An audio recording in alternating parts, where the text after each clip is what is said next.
शुभ संध्या मित्रों, मैं विपेश तिवारी आप सभी का सौर एकेडमी प्रयागराज में स्वागत और अभिनंदन करता हूं। आशा करता हूं कि आप सभी लोग अच्छे, स्वस्थ एवं तंदुरुस्त होंगे और बहुत अच्छे तरीके से अपने आगामी परीक्षा की तैयारी कर रहे होंगे। एग्ज़ाम तो नज़दीक आ रहा है। कई लोगों का मेरे पास कॉल भी आता है, मैसेज भी आता है। कुछ लोग बहुत अच्छा कॉन्फिडेंस है कि नहीं, मैं अच्छी मेहनत किया हूँ और इस एग्ज़ाम में बेस्ट कार्य करूँगा। तो उनके लिए मेरा नसीहत है कि बिल्कुल जाकर एग्ज़ाम दीजिए और उस दौरान बस यही चीज़ है कि अच्छी नींद लेना और एग्ज़ाम हॉल में 1 घंटा पहले पहुंचकर बेकायदे अच्छे तरीके से जांच पड़ताल कर लेना, कहाँ पर सेंटर है, कहाँ पर सीट है, हर एक चीज़, और बेस्ट तरीके से एग्ज़ाम देना।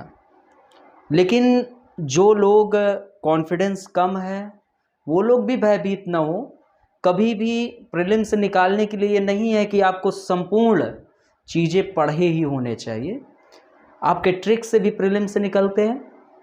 अगर आप अच्छे तरीके से इंडियन पॉलिटी, इंडियन इकोनॉमी और आप हिस्ट्री को पढ़े हैं तो आप लड़ाई लड़ सकते हैं।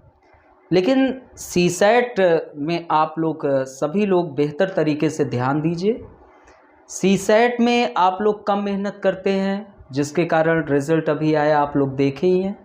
तो सीसैट को ध्यान में रखकर अच्छे से तैयारी करके जाकर एग्ज़ाम दीजिए। कोई दिक्कत नहीं, कोई परेशानी नहीं। आज आप लोगों से नीति निर्देशक तत्वों पर आप लोगों का एमसीक्यू करा रहा हूँ।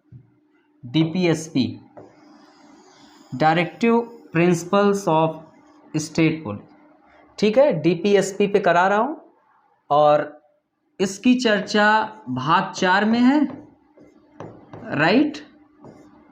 और आर्टिकल 36 से आर्टिकल 51 तक इसकी चर्चाएं हैं।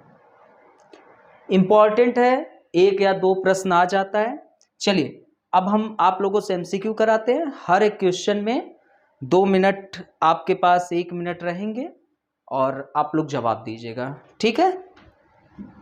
पहला प्रश्न आपके बीच में है, निम्न में से कौन सा उद्देश्य नीति निर्देशक तत्वों में निहित नहीं है। फिर से मैं बोल रहा हूं, जब भी आप पेपर देने जाना, अगर नहीं लिखा है तो अंडरलाइन कर लो, ताकि आपको स्मरण रहे कि नहीं पूछा गया है। कई बार हम जल्दबाजी में गलतियां कर देते हैं। गलतियां मानव से होती है, उससे आप भी अछूते नहीं हैं, गलतियां होती हैं। लेकिन अगर हम ध्यान दें तो वो गलती नहीं होगी।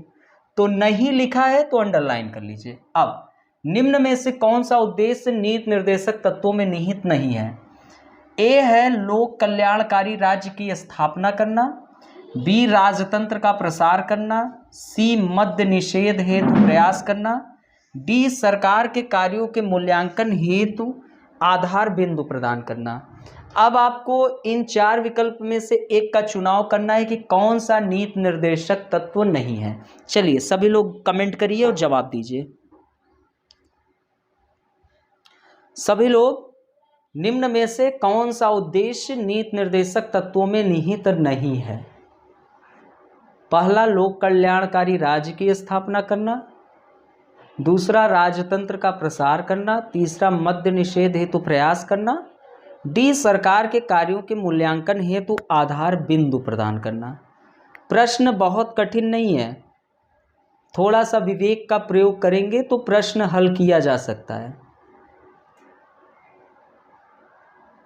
इतना तो मुझे पता है कि आप लोग भारतीय लोकतंत्र से परिचित हैं और उस लोकतंत्र में जो भी निहित उद्देश्य है उनसे परिचित हैं। भारतीय संविधान में जो अनुच्छेद है उनसे परिचित है। तो करिए प्रश्न सॉल्व, ठीक है। तो चलिए अब जवाब दिया जाए। तो पहली चीज़ तो जो हमारा नीति निर्देशक तत्व है वह लोक कल्याणकारी राज्य की स्थापना करता है, वेलफेयर स्टेट। ठीक है, तो ए ऑप्शन बिल्कुल सही है। राजतंत्र का प्रसार करना, भारत क्या है, इंडिया आपका डेमोक्रेसी कंट्री है, लोकतंत्र है हमारे यहाँ। तो लोकतंत्र है तो हम कैसे राजतंत्र का प्रसार करेंगे, तो यह ऑप्शन गलत है। मद्य निषेध हेतु प्रयास करना, हमारे डीपीएसपी में बातें कही गई हैं, है ना, तो ये भी सही है। और सरकार के कार्यों के मूल्यांकन हेतु आधार बिंदु प्रदान करना, यह भी सही है। तो आपका पहले का बी ऑप्शन सही है। ठीक है, बी। चलिए, पहला प्रश्न हो चुका। अब द्वितीय प्रश्न में आते हैं। दिया गया है प्रश्न, नीति निर्देशक तत्वों के संदर्भ में निम्न कथनों पर विचार कीजिए। पहला है कि संविधान के भाग 4 में नीति निर्देशक तत्वों का उल्लेख है। दूसरा लिखा है यह अनुच्छेद 36 से 51 तक उल्लिखित है। तीसरा लिखा है कि भारतीय संविधान में इसे आयरलैंड के संविधान से ग्रहण किया गया है। ठीक है। चौथा, आयरलैंड के संविधान में इसे जापान से ग्रहण किया गया है। ठीक है। अब ये 4 विकल्प है। अब लिखा गया है कि उपर्युक्त में से कौन सा कथन सत्य है, क्या केवल 2, क्या केवल 3, क्या केवल 1 2 3 कि 1 2 3 4। अब आप लोग जवाब दीजिए, सभी लोग जवाब दीजिए। प्रश्न पूछा गया है कि नीति निर्देशक तत्वों के संदर्भ में निम्न कथनों पर विचार करना है। फिर पहला है संविधान के भाग 4 में नीति निर्देशक तत्वों का उल्लेख है। दूसरा है यह अनुच्छेद 36 से 51 तक उल्लिखित है। भारतीय संविधान में इसे आयरलैंड के संविधान से ग्रहण किया गया है। चौथा है आयरलैंड के संविधान में इसे जापान से ग्रहण किया गया है। अब कौन सा सही है, इसका आप लोग चुनाव करें। देखिए, अगर आप लोगों ने अच्छे से मेहनत किया है तो डरिए मत, आप एग्जाम जरूर दीजिए। और जो नए स्टूडेंट हैं जो 2022 की तैयारी कर रहे हैं, उनके लिए मेरा एक ही सलाह है कि आप लोग अपने तैयारी को सही रूपरेखा दीजिए। जो सिलेबस दिया गया है उस सिलेबस अकॉर्डिंग पढ़ाई शुरू करिए। हम अपने पाठ्यक्रम को भूल जाते हैं और हमारे दिनचर्या में जो एक पकड़ होती है समय की, वह हमारे अंदर नहीं है। और किस प्रकार विषय को लेकर चलना है और उसको अंजाम तक पहुंचाना है, उसमें हम कहीं ना कहीं कमी कर रहे हैं। तो इन सब चीज़ों को पहचानिए। चलिए, दूसरे प्रश्न में अभी आपको मैंने बताया कि जो डीपीएसपी है, नीति निर्देशक तत्व, इसकी चर्चा आपको भाग 4 में देखने को मिलता है। और यह आर्टिकल 36 से 51 तक आपका है। आर्टिकल से 36 से 51 तक आपको डीपीएसपी मिलेगा। प्लस इसमें आपका ये जो डीपीएसपी है, भारत ने लगभग 60 देशों के संविधानों का अध्ययन किया गया है और उसमें कई संविधान से जो महत्वपूर्ण चीज़ें स्वीकार किया गया है, लेकिन हूबहू में हमने उन चीज़ों को स्वीकार नहीं किया है अपने भौगोलिक परिस्थिति के अनुसार। तो डीपीएसपी हमने आयरलैंड से प्रभावित होकर लिया है। कहाँ से? आयरलैंड। तो आपका ये तीनों विकल्प सही है, ए बी सी। यह विकल्प गलत है, तो आपका सी ऑप्शन इसमें बिल्कुल सही है। ठीक है। जिन लोगों ने दूसरा का सी लगाया, बहुत अच्छा, उनकी तैयारी अच्छी चल रही है। तीसरा प्रश्न पूछा गया है, निम्नलिखित में से नीति निर्देशक तत्वों में शामिल नहीं है। फिर से अगर नहीं है तो गोला कर लो या अंडरलाइन कर लो, इसको भूलो मत। तो हमने इसको गोला कर दिया। तो निम्न में से नीति निर्देशक तत्वों में शामिल नहीं है। ए है राष्ट्रीय महत्व के स्मारकों, स्थानों और वस्तुओं का संरक्षण। बी है अंतर्राष्ट्रीय शांति एवं सुरक्षा में अभिवृद्धि। सी है मद्य निषेध हेतु प्रयास। डी है संविधान, राष्ट्रध्वज और राष्ट्रगान के आदर से संबंधित उपबंध। अब तीसरे में कौन सा विकल्प सही है उसका चुनाव करके बताएं। प्रश्न आपका जो भी है उसको देखिए और जवाब दीजिए। प्रश्न है कि निम्नलिखित में से नीति निर्देशक तत्वों में शामिल नहीं है। ए है राष्ट्रीय महत्व के स्मारकों, स्थानों और वस्तुओं का संरक्षण। बी है अंतर्राष्ट्रीय शांति एवं सुरक्षा में अभिवृद्धि। सी है मद्य निषेध हेतु प्रयास। डी है संविधान, राष्ट्रध्वज और राष्ट्रगान के आदर से संबंधित उपबंध। आप सभी लोग इस प्रश्न का जवाब दीजिए। देखते हैं कौन कौन इस प्रश्न का जवाब दे पाने में सक्षम है। देखते हैं, प्रयास आप लोग करिए, प्रयास में बिल्कुल पीछे न हटिए और बहुत अच्छे तरीके से आप लोग जवाब देंगे, ये हमें पता है। ठीक है, तो दीजिए सभी लोग जवाब। चलिए, सभी लोग जवाब दे रहे हैं। चलिए, तो दोस्तों तीसरे प्रश्न में आपका जो राष्ट्रीय महत्व के स्मारक, स्थान और वस्तुओं का संरक्षण, वो बातें कही गई है। हमारे भारत में कई ऐसे राष्ट्रीय महत्व के स्मारक हैं, उनको संरक्षण दिया जाता है। तो ए सही है। अंतर्राष्ट्रीय शांति एवं सुरक्षा में अभिवृद्धि किस आर्टिकल में चर्चा है? सभी लोग कमेंट करके बताओ। आर्टिकल 50 में है कि आर्टिकल 51 में है? अब ये आप बताओ, इन दो में से आप बताओ, आर्टिकल 50 में है कि आर्टिकल 51 में है? मद्य निषेध हेतु प्रयास, ये तो डीपीएसपी में है। अच्छा, ये संविधान, राष्ट्रध्वज और राष्ट्रगान के आदर से संबंधित उपबंध कहाँ मिलता है? सभी लोग कमेंट करके बताओ, कहाँ मिलता है? कहाँ मिलता है? जल्दी से सभी लोग कमेंट करके बताओ। क्या? सभी लोग कमेंट करो। तो यह आपका मौलिक कर्तव्य में मिलता है। अब सभी लोग कमेंट करके बताओ कि मौलिक कर्तव्य कौन से आर्टिकल में चर्चा में है? 51 के क में।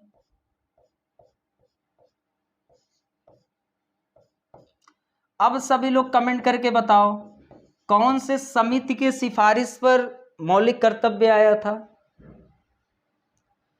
जल्दी से बताओ। सरदार चांदी समिति, सरदार चांदी चिन्ह समिति। सभी लोग कमेंट करो, क्या यही समिति थी? बताइए। अच्छा, चांदी नहीं होगा तो क्या होगा? हीरा, सरदार हीरा सिंह समिति। अच्छा नहीं, स्वर्ण। चलिए, सरदार स्वर्ण सिंह समिति। अच्छा, सभी लोग कमेंट करके बताओ, मौलिक कर्तव्य कौन से संशोधन द्वारा जुड़ा था? अब ये बताओ आप लोग। ठीक है, तो डी ऑप्शन आपका यहां पर सही है, क्योंकि शामिल नहीं है पूछा गया है ना, तो आपका डी ऑप्शन शामिल नहीं है, तीसरे का डी। चौथा प्रश्न है, निम्नलिखित कथनों पर विचार कीजिए। आर्टिकल 44 में समान नागरिक संहिता के बारे में प्रावधान है। दूसरा दिया है आर्टिकल 40 में केवल नगरीय निकायों के प्रशासन की बात कही गई है। उपर्युक्त कथनों में से कौन सा कथन असत्य है? असत्य पूछा गया है तो अंडरलाइन कर लो, है ना। क्या केवल एक, क्या केवल दो, कि एक और दो दोनों, कि न तो एक और न तो दो? तो चौथे प्रश्न का आप लोग जवाब दीजिए।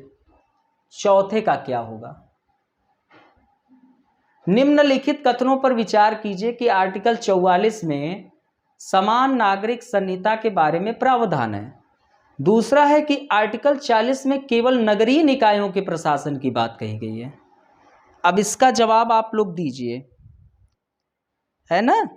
आप लोग मेहनती हो, जवाब दोगे, है ना? देखते हैं कौन कौन जवाब दे पाने की स्थिति में है।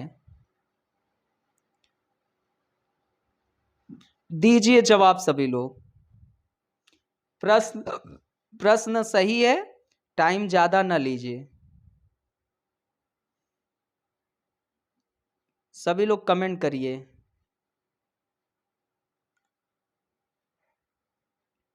जल्दी से जल्दी सभी लोग कमेंट करिए।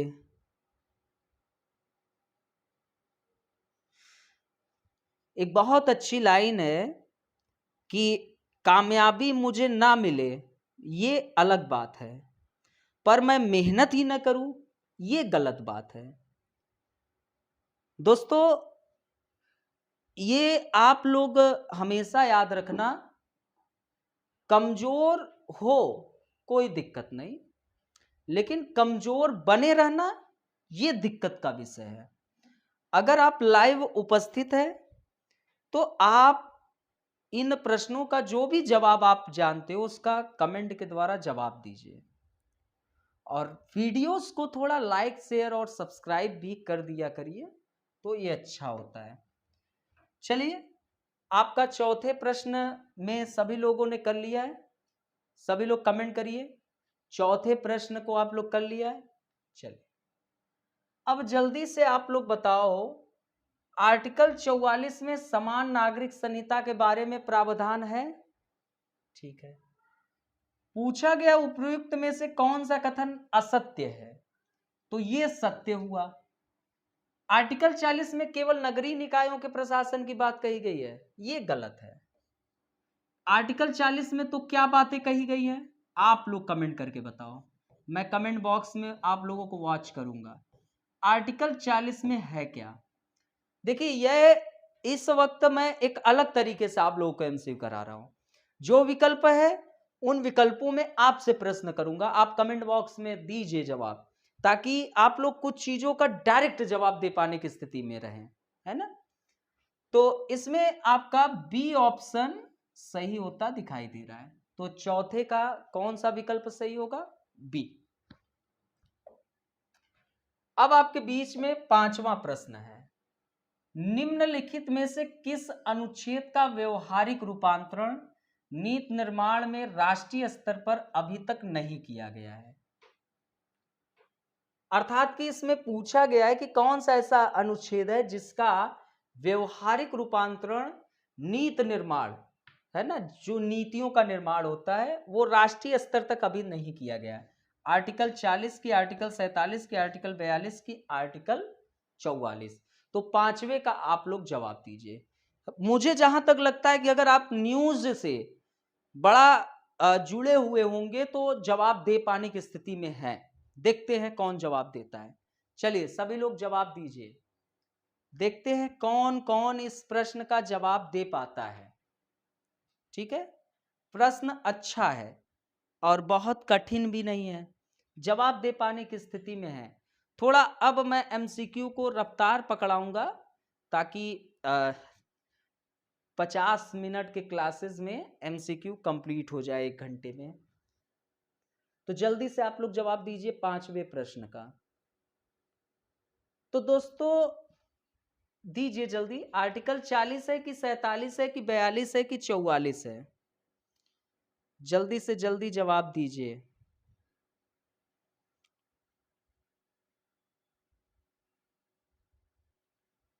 ठीक है, चलिए दोस्तों, एक बड़ी बेहतरीन लाइन है कि आदमी के शब्द नहीं बोलते, उसका वक्त बोलता है। जब आपका वक्त आएगा ना तो जरूर चारों तरफ भीड़ दिखेगी।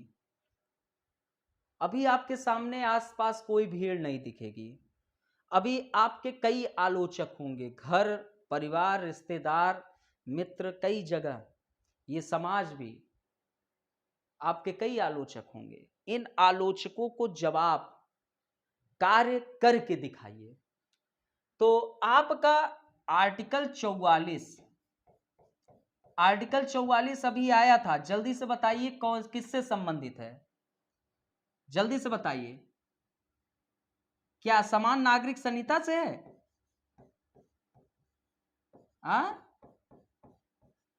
इसी से है? जल्दी से कमेंट करिए, क्या इसी से है आर्टिकल 44? तो आर्टिकल 44 जो है यह व्यवहारिक रूपांतरण नीति निर्माण में अभी तक राष्ट्रीय स्तर पर नहीं किया गया है। कितना अच्छा प्रश्न है।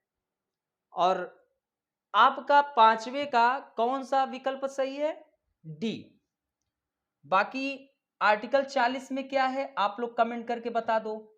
आर्टिकल 47 में क्या है आप लोग कमेंट करके बता दो।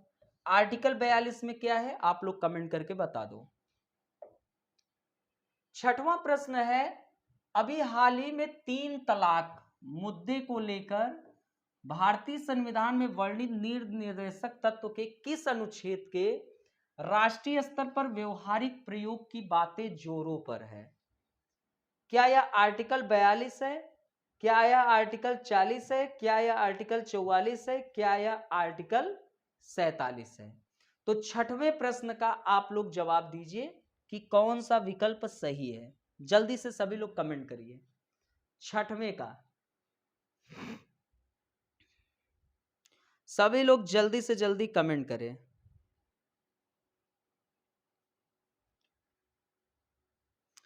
चलिए, आप लोग दोस्तों किसी से भी अपनी तुलना मत करना। इस एग्जाम के दौरान कई आपको मित्र मिलेंगे, कई आपके शत्रु भी मिलेंगे, कई आपको दबाने की कोशिश करेंगे, कई आपको उत्थान की ओर भी कार्य करेंगे।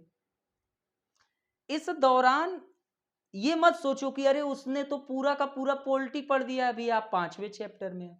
सबकी क्षमता अलग अलग है, ये हमेशा याद रखना। जो लोग अपनी तुलना दूसरे व्यक्तियों से करते हैं ना, वो बिल्कुल कमजोर हो जाते हैं आगे चल के। आप लोग देखते ही हो, यह चीज आपको स्मरण भी होगा कि सूर्य और चंद्रमा अपने अपने समय पर चमकते हैं। तो जिस दिन आपका समय आएगा ना, तो आप भी चमकोगे। सूर्य सुबह चमकेगा, चंद्रमा शाम को चमकेगा। तो जिस दिन आपका समय आएगा चमकोगे। लेकिन दूसरों से तुलना मत करो, है ना। सूर्य का अपना, जैसे आप लोग हैं, आप लोग का अपना एक चमक होगा, है ना। तो ये छठवें प्रश्न का आप लोग का क्या जवाब है? तो छठवें का भी आर्टिकल 44। ठीक है, चलिए। कुटीर उद्योग के विकास संबंधी सलाह किस अनुच्छेद के तहत है? आर्टिकल 42 की, आर्टिकल 43 की, 44 की, 45? ज्यादा समय नहीं लेंगे, जल्दी से आप लोग बताएं। 7वें प्रश्न का कौन से आर्टिकल में है कुटीर उद्योग? जल्दी से सभी लोग कमेंट करके बताएं।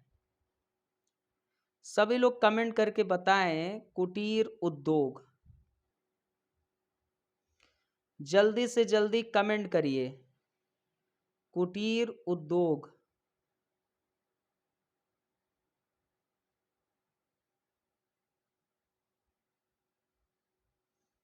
सभी लोग कमेंट करें, कुटीर उद्योग।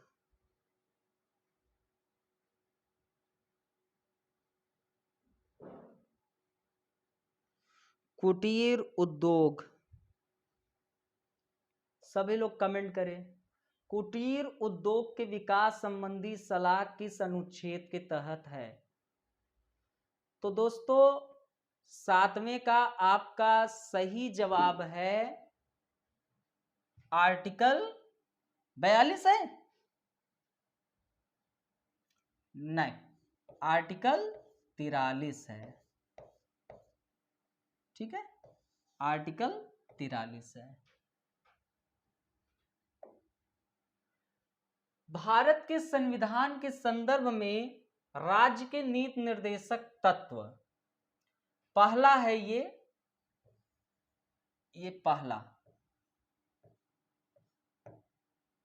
भारत के संविधान के संदर्भ में राज्य की नीति निर्देशक तत्व विधायिका के कृत्यों पर निर्बंधन करते हैं कि कार्यपालिका के कृत्यों पर निर्बंधन करते हैं। उपयुक्त कथनों में से कौन सा कथन सही है? क्या केवल एक, क्या केवल दो, कि एक और दो दोनों, कि न तो एक और न ही दो? इस प्रश्न का आप लोग जवाब दीजिए। चलिए सभी लोग जवाब दीजिए, इस प्रश्न का आप सभी लोग जवाब दीजिए, ठीक है। चलिए सभी लोग जवाब दीजिए, सभी लोग जवाब दीजिए।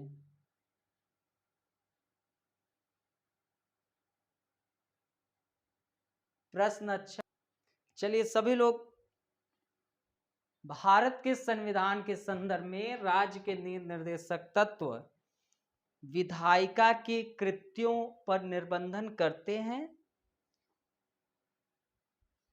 कि कार्यपालिका के कृत्यों में, कि अब इसमें आप कथन को चुनिए और बताइए। प्रश्न आप सरल भले देख रहे हो, लेकिन उतना सरल नहीं है जितना आप सोच रहे हो, गलतियां करने की गुंजाइश ज़्यादा है। तो जल्दी से जल्दी जवाब दीजिए, देखते हैं कौन कौन इस प्रश्न का जवाब दे पाने की स्थिति में है।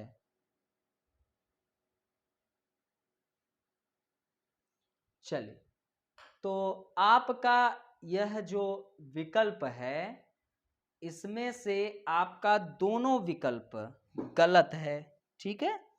8वें का डी ऑप्शन, न तो एक है न ही दो है, आपका यह सब विकल्प में ये आपका विकल्प सही है, ठीक है।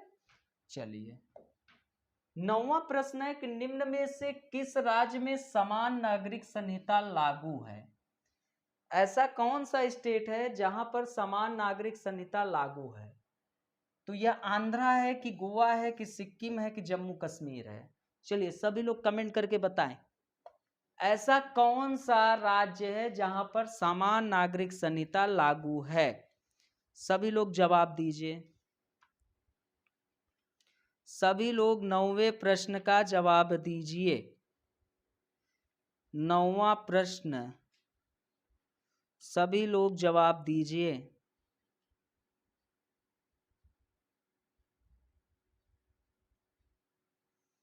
सभी लोग जवाब दीजिए, अभी चर्चा में भी रहा। 9वें का क्या होगा? चलिए, तो 9वें का आपका जवाब है, न आंध्र प्रदेश है, न सिक्किम है, न जम्मू कश्मीर, गोवा। तो गोवा जो है इस प्रश्न का सही जवाब है। कौन? गोवा।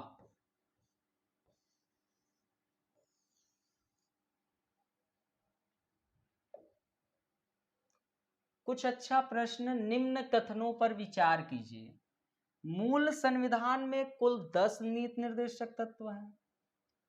दूसरा, संविधान के भाग 4 में अनुच्छेद 36 से 51 तक नीति निर्देशक तत्वों का उल्लेख है। अनुच्छेद 38 में 44वें संविधान संशोधन द्वारा भाषा में परिवर्तन किया गया। 66वें संविधान संशोधन अधिनियम 2001 द्वारा 6 वर्ष से कम आयु के बच्चों की शिक्षा व देखभाल का प्रावधान निहित है। उपयुक्त में से कौन सा कथन असत्य है? लगा लो गोला। केवल 3, कि केवल 1 और 4, कि 1 2 3, कि इनमें से कोई नहीं? अब आप लोग जवाब दो। अच्छा प्रश्न है कि निम्नलिखित कथनों पर विचार कीजिए। मूल संविधान में कुल 10 नीति निर्देशक तत्व हैं। दूसरा, संविधान के भाग 4 में अनुच्छेद 36 से 51 तक नीति निर्देशक तत्वों का उल्लेख है। तीसरा अनुच्छेद 38 में 44वें संविधान संशोधन द्वारा भाषा में परिवर्तन किया गया है कि 46वें संविधान संशोधन अधिनियम 2001 द्वारा 6 वर्ष से कम आयु के बच्चों की शिक्षा व देखभाल प्रावधान है निहित है। उपयुक्त में से कौन सा कथन असत्य है? केवल 3 की केवल 1 और 4 की केवल 1 2 3 कि इनमें से कोई नहीं। 10वां, चलिए सभी लोग जवाब दीजिए, सभी लोग जवाब दीजिए, सभी लोग जवाब दीजिए।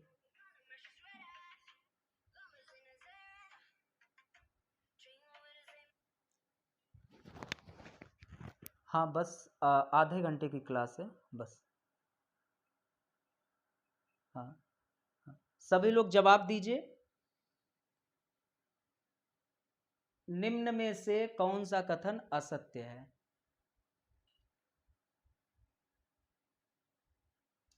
तो दोस्तों इसमें आपका 10वें का आपका चेक किया जाए, असत्य पूछा है तो पहली चीज तो ये तो असत्य है ही, ये असत्य है, ये भी असत्य है,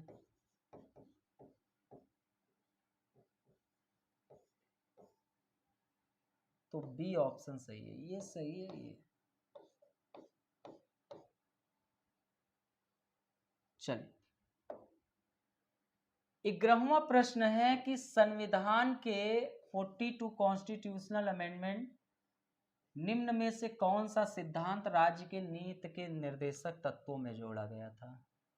ए पुरुष और स्त्री दोनों लिए समान कार्य का समान वेतन, कि बी उद्योगों के प्रबंधन में कामगारों की सहभागिता, कि सी काम शिक्षा और सार्वजनिक सहायता पाने का अधिकार, कि डी श्रमिकों के लिए निर्वाह योग्य वेतन एवं काम की मानवीय दशाएं सुरक्षित करना।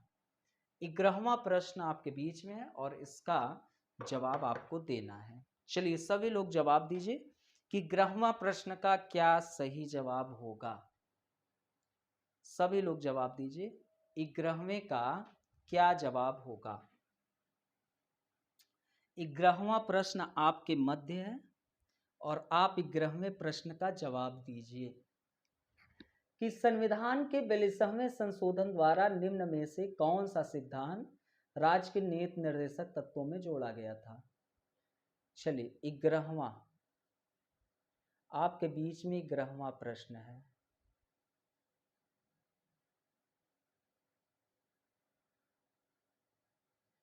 ग्यारह प्रश्न का जवाब दीजिए। सभी लोग 11 प्रश्न का जवाब दीजिए।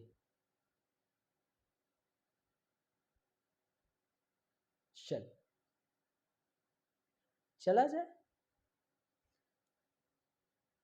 तो 11वें का आपका सही जवाब है 1 मिनट।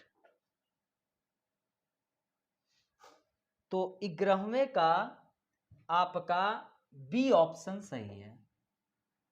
बाकी इसकी चर्चा तो है आपके अनुच्छेद में, लेकिन ये जो प्रश्न पूछा गया है 42वें संशोधन द्वारा निम्न में से कौन सा सिद्धांत राज्य के नीति निर्देशक तत्व में जुड़ा, तो बी उद्योगों के प्रबंधन में कामगारों की सहभागिता, बाकी सब गलत। किस संशोधन द्वारा नीति निर्देशक तत्वों को मूल अधिकार के अनुच्छेद 14, 19, 31 पर वरीयता दी गई? 42 के 44 के 43 के 86वां 86। अच्छा प्रश्न है, अच्छे से जवाब देना। 12वां प्रश्न, ठीक है। चलिए प्रश्न है किस संशोधन द्वारा नीति निर्देशक तत्वों को मूल अधिकार के अनुच्छेद 14, 19, 31 पर वरीयता दी गई?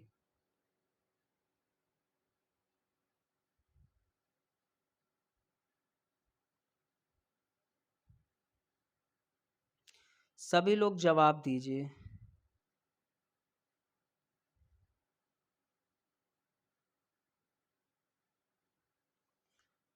किस संशोधन द्वारा नीति निर्देशक तत्वों को मूल अधिकारों के अनुच्छेद 14, 19, 31 पर वरीयता दी गई?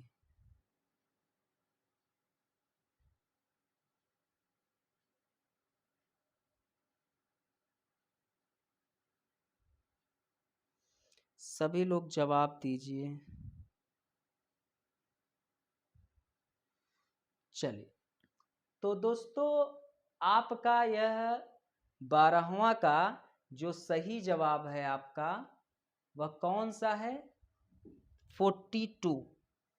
जो 42 है इसको नीति निर्देशक तत्वों को मूल अधिकारों का अनुच्छेद 14, 19, 31 पर वरीयता दी गई। तो 42 ऑप्शन सही है। डिस्कशन होंगे, अभी सिर्फ एमसीक्यू करते हैं। डिस्कशन मैं सब करा दूंगा आगे चलकर। राज्य के नीति निर्देशक तत्वों के बारे में निम्न कथनों पर विचार कीजिए। ये तत्व देश के सामाजिक आर्थिक लोकतंत्र की व्याख्या करते हैं। इन तत्वों में अंतर्विष्ट उपबंध किसी न्यायालय द्वारा प्रवर्तनीय नहीं है। उपयुक्त में से कौन सा कथन सत्य है? अच्छा प्रश्न है। क्या? राज्य के डीपीएसपी के बारे में निम्न कथनों पर विचार कीजिए। ये तत्व देश के सामाजिक आर्थिक लोकतंत्र की व्याख्या करते हैं। इन तत्वों में अंतर्विष्ट उपबंध किसी न्यायालय द्वारा प्रवर्तनीय नहीं है। उपयुक्त में से कौन सा कथन सत्य है? क्या केवल एक, कि क्या केवल दो, कि एक और दो दोनों, कि न तो एक और न ही दो? तो 13वां ऑप्शन का जवाब आप लोग दीजिए। ये यूपीएससी में प्रश्न आपके कई पूछे जा चुके हैं, ये भी पूछा जा चुका है। सभी लोग जवाब दीजिए। 13वें प्रश्न का क्या जवाब होगा? सभी लोग जवाब दीजिए। 13वें प्रश्न का क्या जवाब होगा? चलिए, अच्छा प्रश्न है, जवाब दे सकते हो।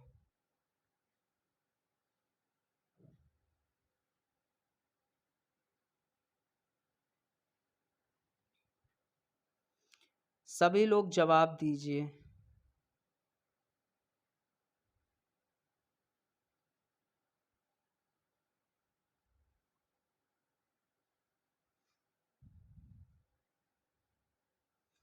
अच्छा प्रश्न है, सभी लोग जवाब दीजिए।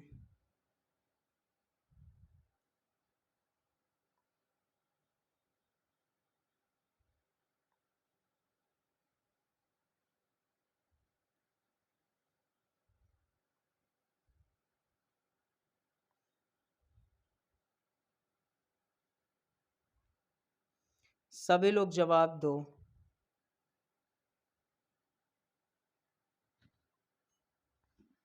तो दोस्तों राज्य के नीति निर्देशक तत्वों के बारे में निम्न कथनों पर विचार कीजिए। तो ये तत्व देश के सामाजिक आर्थिक लोकतंत्र की व्याख्या करते हैं। बिल्कुल सही। नीति निर्देशक तत्व में सामाजिक लोकतंत्र अर्थात कि जो विकास के मुख्य धारा में नहीं जुड़े हैं उनको विकास के मुख्य धारा में जोड़ना, और आर्थिक, इन तत्वों में अंतर्निष्ठ उपबंध किसी न्यायालय द्वारा प्रवर्तनीय नहीं है। अब देखिए ये प्रश्न पूछा गया था, तो कौन सा कथन सत्य है? तो दोनों। तो 13 का कौन सा जवाब सही है? तो 13 का आपका सी।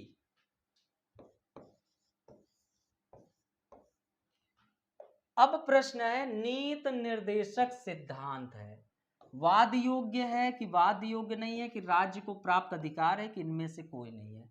चलिए सभी लोग 14वें प्रश्न का जवाब दीजिए। सभी लोग।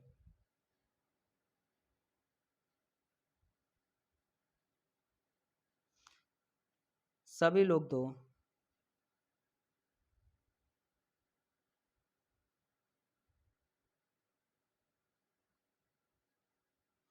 सभी लोग जवाब दीजिए।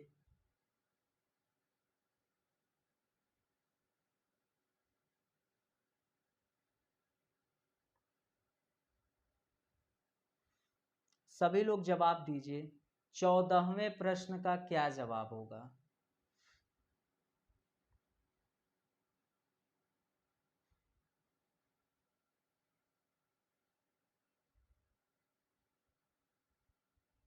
सभी लोग जवाब दो।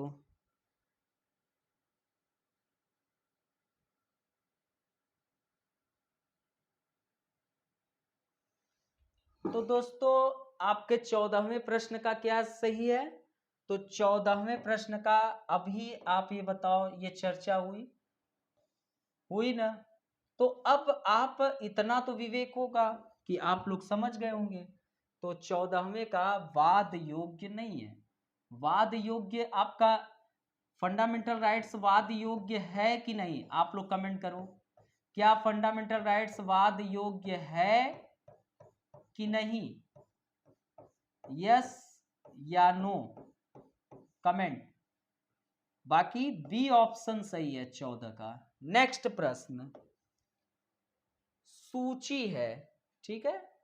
तो इसमें आप लोगों का मैं सूची बना देता हूं, थोड़ा ये बना नहीं है। एक ए है, बी है, सी है, डी है, और ए बी सी डी, 1 2 3 4, 2 3 1 4,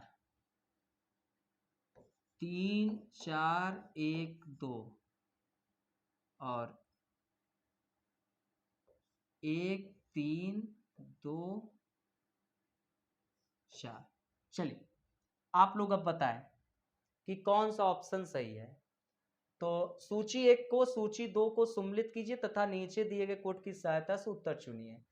सूची 1 सूची 2, आर्टिकल 40 की आर्टिकल 41 में क्या है, आर्टिकल 44 क्या है, देखिए और जवाब दीजिए सभी लोग। 15वें प्रश्न का सभी लोग जवाब दीजिए।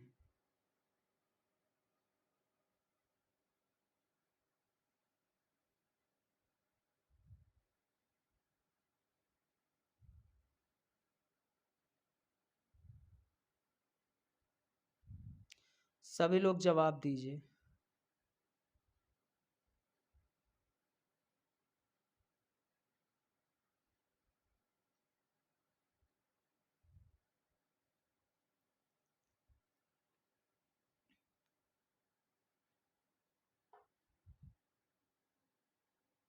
सभी लोग जवाब दीजिए। सूची 1 तथा सूची 2 को सम्मिलित कीजिए। चलिए तो आया जाए 15वें प्रश्न में। तो दोस्तों 15वें प्रश्न का आपका सही जवाब है 15वें का ए में आर्टिकल 40 में ग्राम पंचायत, 41 में काम करने का अधिकार, 44 समान नागरिक संहिता, और 48 में कृषि एवं पशुपालन का संगठन। तो ए ऑप्शन सही है, 1 2 3 4। ठीक है, कोई दिक्कत नहीं ना? आगे चला जाए। चल, राज्य के नीति निर्देशक तत्वों के निम्नलिखित अनुच्छेदों में से कौन सा अंतर्राष्ट्रीय शांति और सुरक्षा के संवर्धन से संबंधित है? आर्टिकल 51 के, आर्टिकल 48 का, के आर्टिकल 43 का, आर्टिकल 41। जल्दी से करिए, बहुत ज्यादा टाइम न लीजिए इस पे, ठीक है? जल्दी से।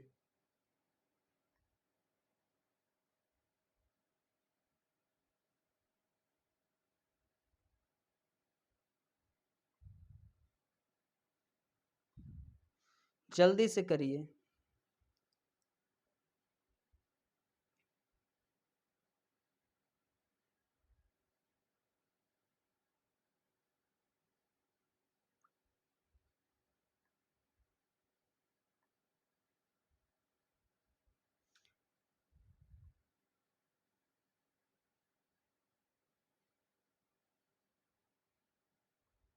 जल्दी से करिए।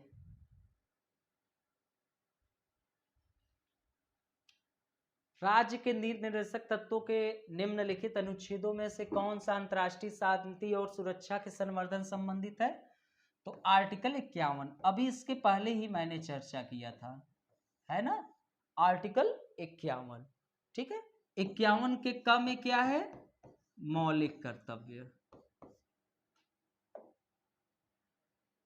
संविधान निम्न में से किसके शोषण के विरुद्ध अधिकार स्वीकृत करता है? बच्चों के, कि स्त्रियों के, कि जनजातियों, की दलितों के? केवल 1 और 2, कि 1 और 3, कि 1 2 3, कि 2 3 4? जल्दी से जवाब दीजिए 17वें का। आपके बीच में 17वां प्रश्न है और जल्दी से जवाब दीजिए। 17वें का क्या होगा?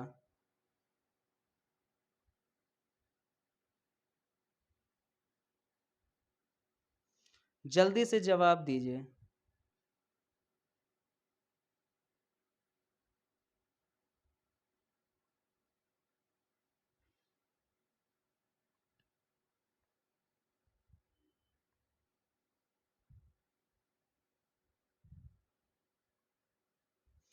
जल्दी से सभी लोग जवाब दीजिए।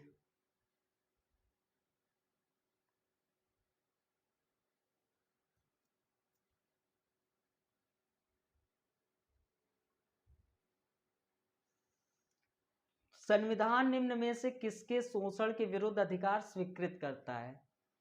बच्चों के, कि स्त्रियों के, कि जनजातियों के, कि दलितों के? 17वें प्रश्न का आप जवाब दीजिए।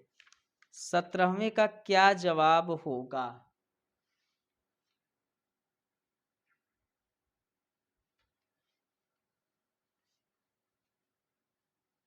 चल, तो इसका बच्चों के प्रति है, स्त्रियों के, जनजातियों के, दलितों के नहीं। तो संविधान आपका बच्चों के, स्त्रियों के, जनजातियों के, दलितों के विरुद्ध जो अधिकार है स्वीकृत, शोषण के विरुद्ध अधिकार स्वीकृत करता है। तो 1 2 3 आपका सही है। सी ऑप्शन जो लगाए हैं टिक, बिल्कुल सही है। ठीक है, तो अब आगे चलते हैं। थोड़ा जल्दी से जल्दी करा दे रहे हैं, कोई दिक्कत नहीं। इस वक्त एक्सप्लेन करने का जो आएगा, तो जब मैं पढ़ाऊंगा तो उस पर करूंगा बेकायदे। अभी आप चिंता मत करो, इन सब को मैं एक एक छोटे छोटे लाइन में मैं 10 अक्टूबर के बाद कर दूंगा। भारत के संविधान में अंतर्राष्ट्रीय शांति और सुरक्षा वृत्त का उल्लेख है। चलिए इसको भी जल्दी से जवाब दे दीजिए, जवाब दे दीजिए, जल्दी से जवाब दे दीजिए।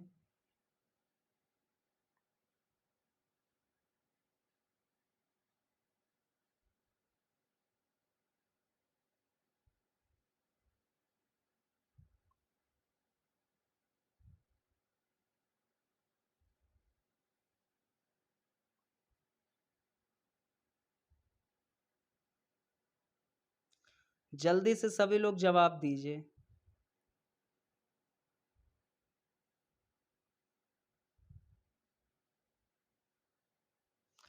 सभी लोग जितना जल्दी हो सके जवाब दीजिए।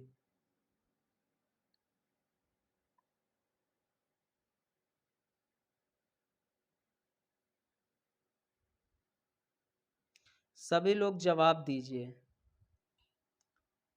भारत के संविधान में अंतर्राष्ट्रीय शांति तो सिंपल है, 18वें का है कि नहीं? अभी इसके भी पहले ये भी प्रश्न आपका आईएएस में पूछा गया। तो अब आप सोचिए, सोचेंगे कि नहीं इजी है, लेकिन आईएएस में पूछा गया था 2015 में। निम्न में से कौन एक राज्य के नीति निर्देशक सिद्धांतों का उद्देश्य नहीं है? एक कल्याणकारी राज्य की स्थापना करना, कि सामाजिक आर्थिक न्याय को सुनिश्चित करना है, कि एक धार्मिक राज्य की स्थापना करना, कि एक धर्मनिरपेक्ष राज्य की स्थापना करना। अब 19 का आप लोग सही जवाब दो, देखते हैं कौन कौन जवाब दे सकता है। बहुत अच्छा प्रश्न है, 19 का आप लोग जवाब दीजिए, देखते हैं कौन कौन इसका जवाब दे सकता है। अच्छा प्रश्न है, देखते हैं। सभी लोग 19 का जवाब दीजिए और देखते हैं कौन जवाब दे सकता है। अच्छा,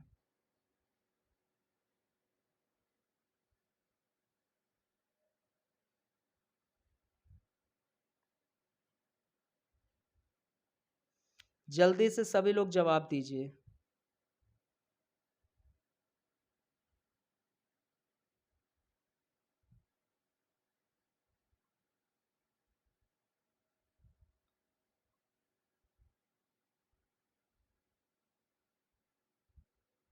सभी लोग जल्दी से जल्दी इस प्रश्न का जवाब दीजिए।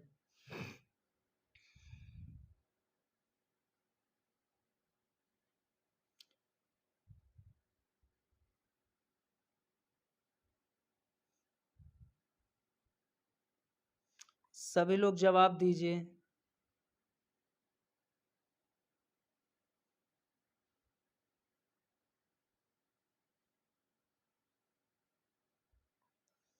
सभी लोग जवाब दीजिए।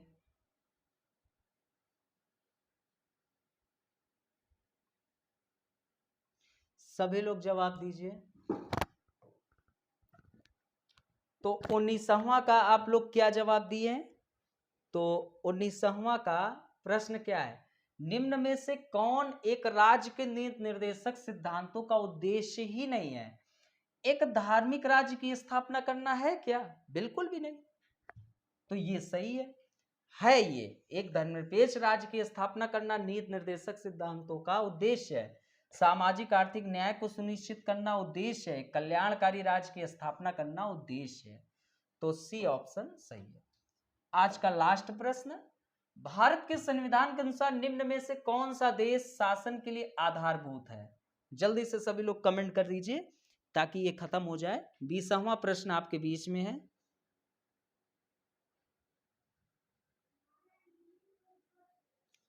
जल्दी से जवाब दीजिए।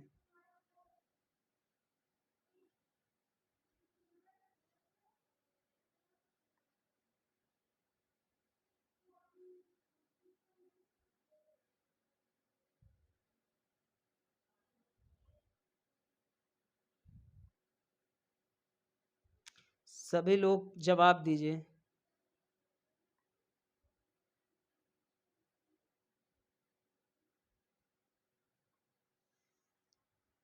सभी लोग जवाब दीजिए। 20वां प्रश्न आपके बीच में है। जल्दी से जल्दी जवाब दे दीजिए, खत्म हो जाए। ठीक है, चलिए जल्दी से जवाब दे दीजिए 20वां प्रश्न ताकि खत्म हो जाए। ठीक है, सभी लोग जवाब दे दीजिए।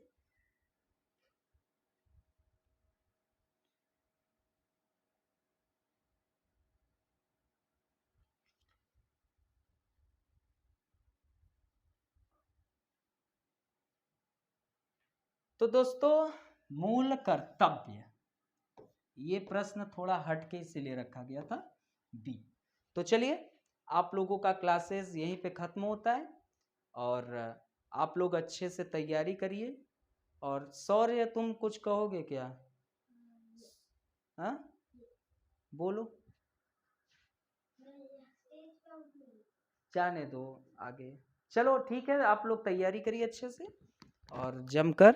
फिर उसके बाद मिलते हैं नेक्स्ट क्लासेस में। तब तक के लिए बाय बाय, टेक केयर।